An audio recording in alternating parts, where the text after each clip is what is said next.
Now on CoastTV News. Sleeping on the Circle. Georgetown leaders set new rules for overnight stays in the town center. We hear from Mayor Bill West about it. Sussex County Democratic Chair Jeff Balk steps down. What led to his resignation and why party leaders are split on their support. And Route 1 changes. DelDOT planning to close some crossovers on the highway, why officials say it's about safety, and what drivers think of the plan. This is CoastTV News at 11.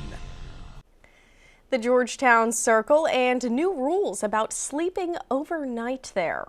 Good evening, and thank you so much for joining us. I'm Christina DeRobertis. Well, tonight, Georgetown Town Council voted to tighten up rules about sleeping on the Circle. The new ordinance now bans sleeping there from sunset to sunrise. The change comes after complaints from community members about a growing number of homeless encampments near the train tracks in Georgetown, also in wooded areas around town. And those complaints, they came up again during tonight's meeting. Well, it's already a code saying they can't sleep in there. We just changed the time frame. Again, that's from sunset to sunrise, and the rules take effect immediately. Now to a story we first told you about at 5 and 6, the resignation of Jeff Balk, the now former chair of the Sussex County Democratic Party.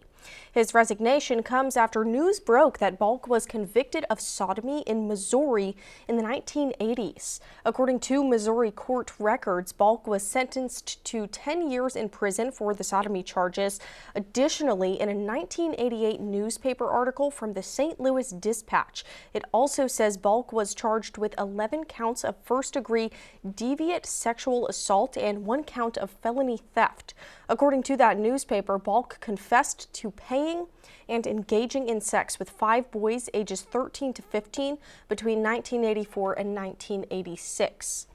Also, according to the St. Louis Dispatch archives, Balk, who was 30 years old at the time, rejected a plea deal, instead throwing himself at the mercy of the judge. He also wrote an op-ed in that same newspaper, citing programs that help rehabilitate child abusers. He signed the letter as a, quote, convicted child abuser serving a 10-year sentence, unquote. Now, while Balk did not respond to our requests for an interview today, he did post Sunday night on Facebook saying in part, quote, I am stepping down to ensure that I do not become a distraction to the candidates who are running in the 2026 cycle. And this all comes after leaders on both sides of the aisle called for him to step down over the weekend. A number of fellow Democrats, though, they stood by Balk before he resigned, at least 14 of them signing a letter calling Balk a model citizen.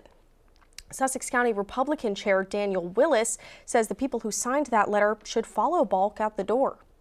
This is Jeff Balk. He was elected chair of the Sussex County Democrats in March. Last night, he resigned that position following bipartisan calls for his removal. Sussex County Republican Chair Daniel Willis calling the revelation about Balk's past shocking. You cannot have somebody in a position of trust with that background when they're expected to not only engage with voters, but the families of those voters. House Democratic leaders, including Speaker of the House Melissa Minor Brown and Majority Leader Carrie Evelyn Harris, seen here, released a joint statement calling for Balk to step down, saying in part, quote, his actions were fundamentally against our values as Democrats. We believe in reform and in giving people second chances, but second chances cannot come at the expense of survivors who are still living with the pain of what was done to them, unquote.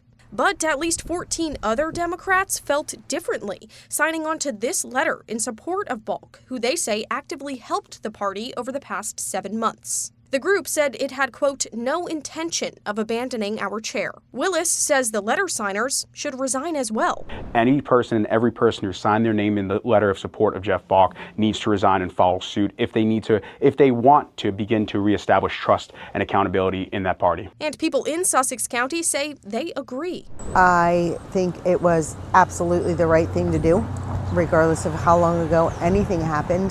We've reached out to Balk multiple times Monday for comment, but did not hear back. And we also did try to reach out to the vice chair of Sussex County Democrats, but we were not able to get through. We were told they were having a meeting earlier this evening in Georgetown. Moving on now, Delaware is looking to turn up the power on the state's energy future. Today, state leaders, agencies, and advocates gathered in Dover for the first nuclear energy feasibility task force hearing. It plans to study the potential for small modular reactors and examine the cost, benefits, and long-term role of nuclear power. Officials say Delaware currently imports more than 60% of its electricity and say the state needs to start exploring alternative long-term energy options as costs rise and demand grows to avoid future shortages.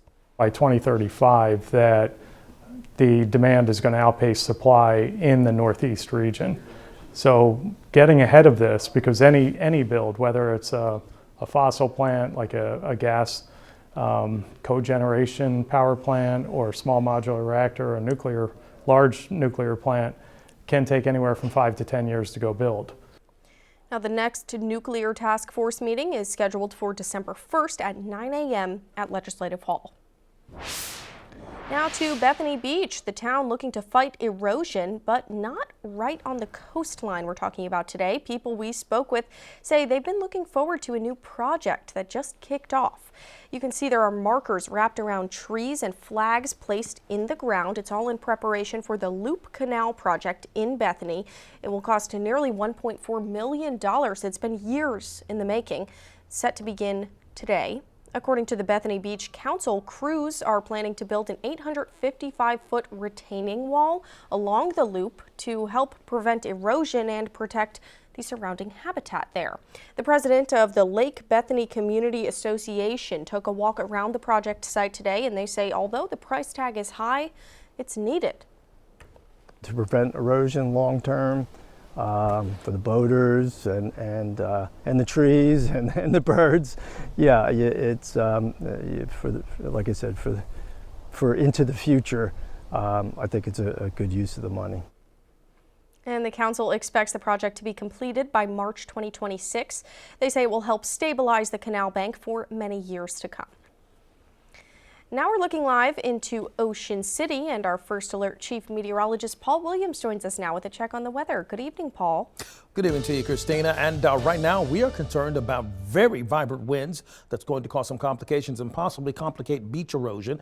And we're keeping a close eye on a storm system that's already brewing and bringing at least the first wave our way for Tuesday. In Ocean City, currently we're holding at 57 degrees. Now we are expected to drop to 53 as early as 3 o'clock this morning under partly to mostly cloudy skies. Look for the cloud cover to stay a bit on the increase, but also the winds on the increase. Take a look at this. Wind gusts up to 20 miles per hour, for example, in Bethany Beach this hour, 26 Indian River Inlet, 28 mile per hour wind gusts in Ocean City. And we have high surf advisory in effect for Ocean City, West Ocean City along St. Louis Ave. In addition to that, off the shore, we have gale wind warnings. This is talking about 45 mile per hour wind gusts. Not just there, but also from Lewis, Rehoboth, Ocean View down to Fenwick Island, really along the entire shoreline. That goes all the way down towards Chincoteague. And we even have some additional wind advisories in effect for inland areas, for example, like in Chincoteague, for example. Now, we're going to talk more about that, and we're going to update you on what's happening with that monster of a storm, Melissa, that's right now going to pummel the folks in Jamaica. Paul, thank you. On your screen now is the intersection of Route 1 and Willow Creek Road. This is where DelDOT says they're going to be changing crossovers to stop people from crossing the highway there. DelDOT says after all this work is completed, there will still be 2 more crossovers along Route 1 open for U-turn opportunities. Drivers we spoke with today say crossovers haven't been a problem. I know there had been a few and the crossovers were the issue, but I think it's just a matter of Sunday night traffic and people inattentive driving. And DelDOT says there have been 8 accidents at the Willow Creek crossover since 2012. This does bring us to our CoastTV poll because we want to know how will you adjust your commute with Route 1 construction. Let's take a look at the updated results here. 22% are going to use the back roads. 6% say they'll leave earlier. 58% no change. 14% say they're just going to avoid Route 1 altogether. Fair enough. And you can still vote in our poll. It's not too late. Just go to coasttv.com or use our mobile app. Well, in just 5 days, SNAP food stamp benefits will no longer have federal funding. causing concern for millions of Americans. The U.S. Department of Agriculture says it will not tap into its $6 billion contingency fund to cover those SNAP benefits. That's next month if the government shutdown continues, according to an agency memo obtained by CNN. Sherelle Hubbard has more on what some states are doing to fight food insecurity. Come November 1st, millions of Americans may not receive food stamps through the federally funded Supplemental Nutrition Assistance Program known as SNAP, which helps feed more than 42 million low-income Americans each month. Trump tried to assure reporters Friday that it's a non-issue. Yeah, everybody's going to be in good shape, yep. But that conflicts with the U.S. Department of Agriculture, which has said it will not use its $6 billion contingency fund to cover food stamp benefits next month. I want to be very clear.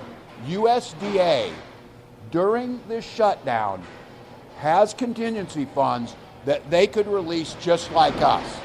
They are choosing not to.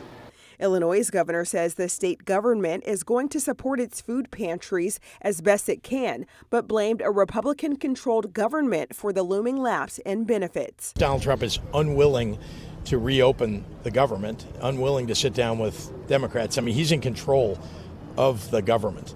He should be willing to talk about it and work on it before those SNAP benefits are taken away. Senate Majority Leader John Thune said Monday that he believes Senate Republicans will do what they can to ensure SNAP payments continue, but insisted that the best way to keep the programs working is to end the shutdown. I'm Sherelle Hubbard reporting. And by the way, about 1 in 8 Americans receive help through food through SNAP benefits. The program helps enrollees with about $118 every month. And we are just getting started. There's still more news ahead. Coming up, more violations than last year, what Ocean City police say led to the increase during Rock and Ride weekend. But first, Jamaica is bracing as Hurricane Melissa rapidly intensifies. We'll look at how bad the storm is expected to hit the island nation. And coming up, Paul Williams in the Coast TV First Alert Weather Center. He has your full forecast after this.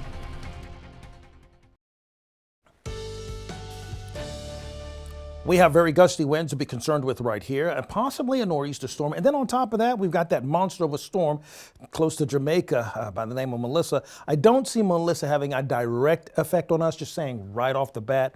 But we're going to have some other problems, issues to deal with in and of itself with a different low pressure system along the coast. So in Lewis, we're holding at 53 degrees and we're going to drop down to only about 52 by 2 o'clock because the cloud cover is going to thicken up pretty quickly for the rest of the night hours. So we're not going to see much of a change because that cloud cover is going to act like a blanket and keep us insulated like grandma's old, Afghan is what my grandmother would call it. You guys might call it quilt, where you're from, okay? 28 mile-per-hour wind gust is being recorded for us in Ocean City, a 26-mile-per-hour wind gust in Indian River Inlet. But let's talk about tomorrow. The first thing on tap is dealing with those crazy winds. And I do mean crazy because we're talking about 40-mile-per-hour wind gusts in Milton, 45 Bethany Beach, 43 Ocean City. And that's not even going to account a possibility of rain.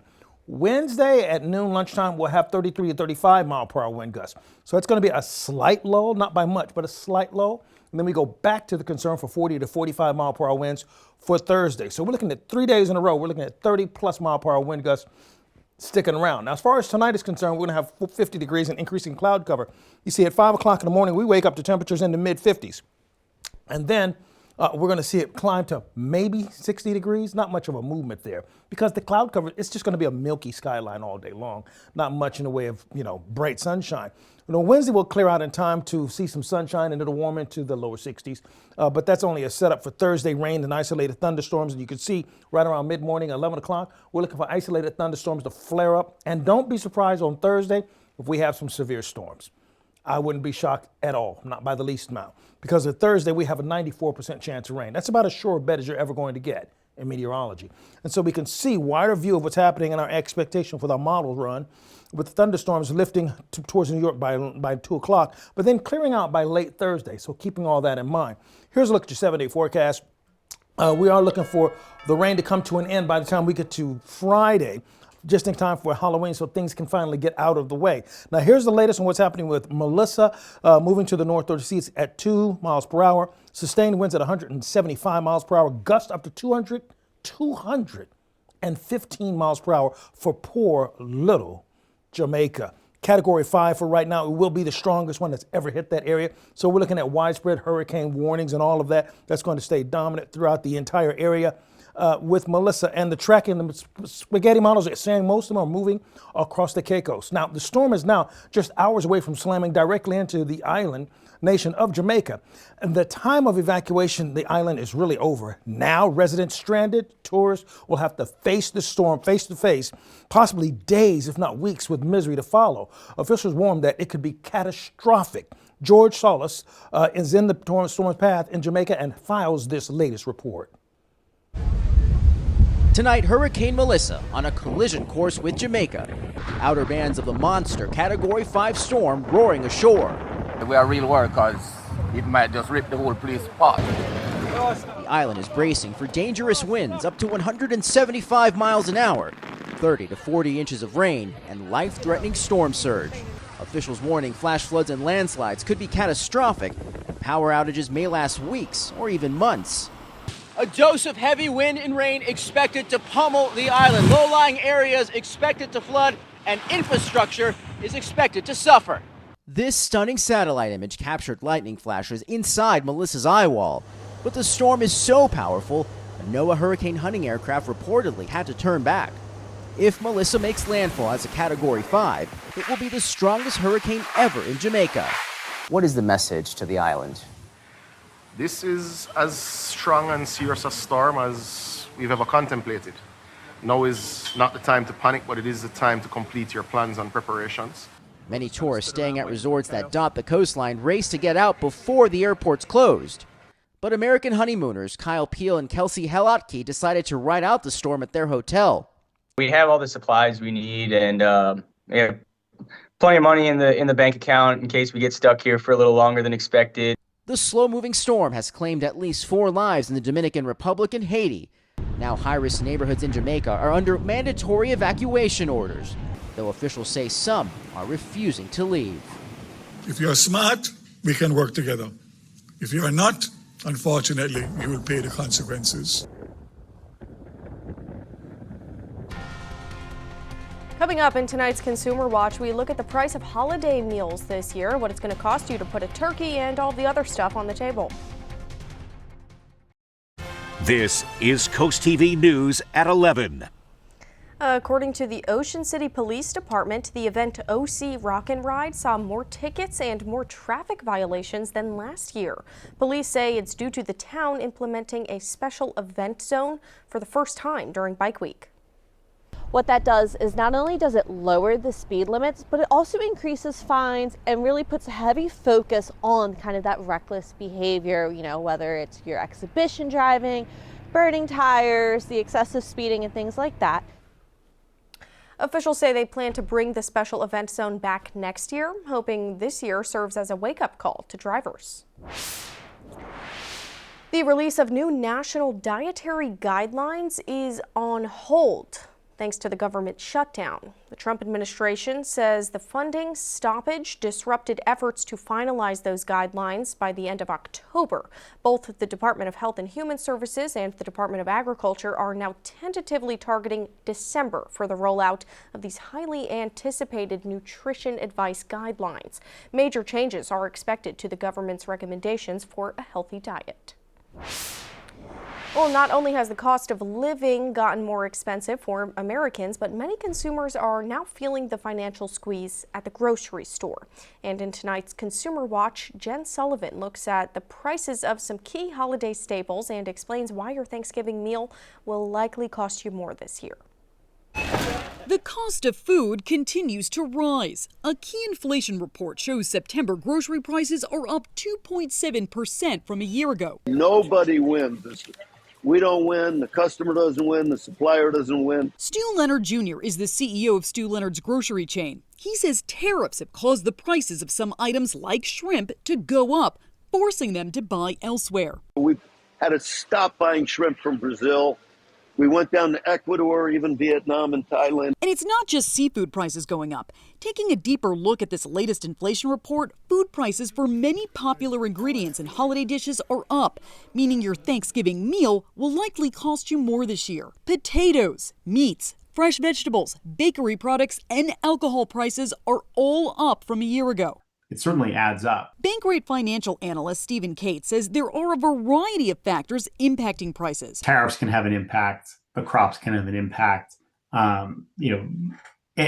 Quality, quantity, sourcing, all of that can impact what that is. The biggest sticker shock this season is turkey.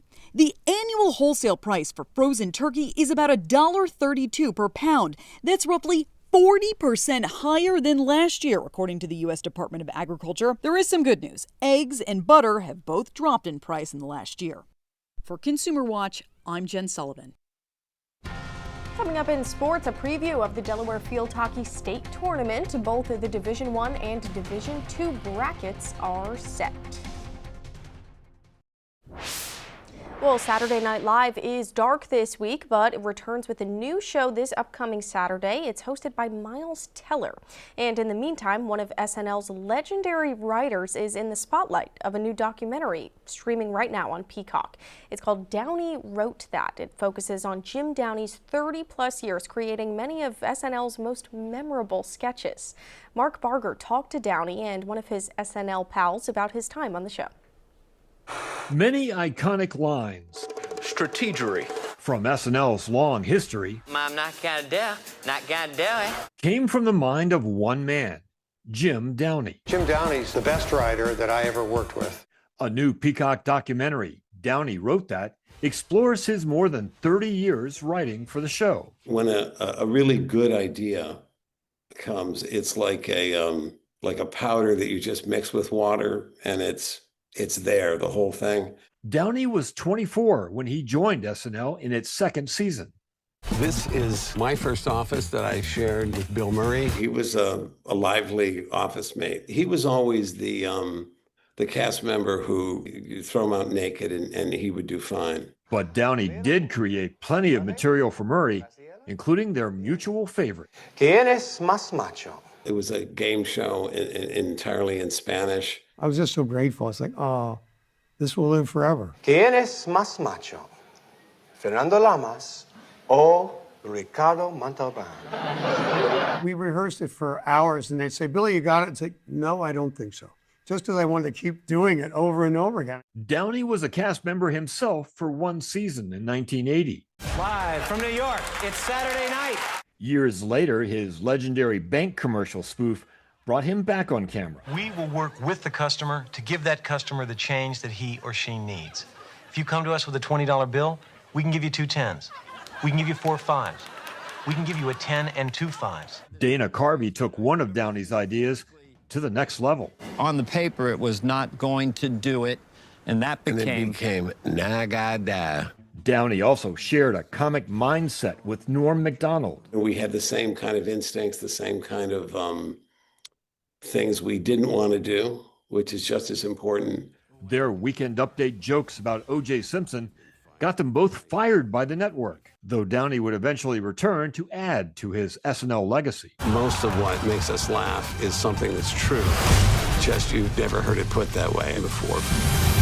Jim Downey had that way, and still does.